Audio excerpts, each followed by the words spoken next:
कल्पना आहे की चैत्यभूमीवर हिंदू मिलचं जे आपलं स्मारक आहे, जवळपास सिव्हिलचं वर्क हे 80% पूर्ण झालंय. पुतळ्याचं काम देखील आता अंतिम टप्प्यामध्ये आहे.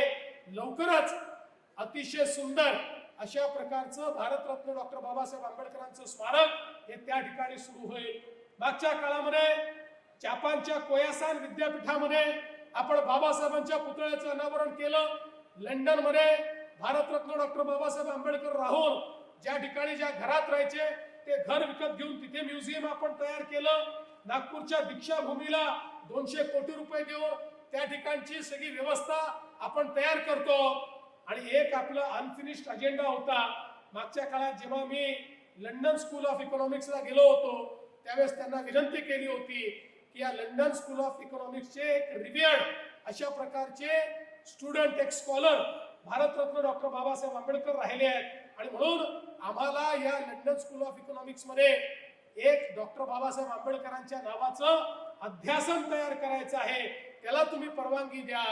आताच मला सचिव सांगत होते की आता जवळपास त्या प्रस्तावाला ते तत्वता मान्यता देत आहेत आणि अशा प्रकारचं एक अध्यासन हे भारतरत्न डॉक्टर बाबासाहेब आंबेडकरांच्या नावाचं आता लंडन स्कूल ऑफ इकॉनॉमिक्स मध्येही त्या ठिकाणी सुरू होणार आहे. आणि 2 आपले विद्यार्थी PhD हे दरवर्षी त्या ठिकाणी करतील अशा प्रकारची व्यवस्था देखील आपण करतो.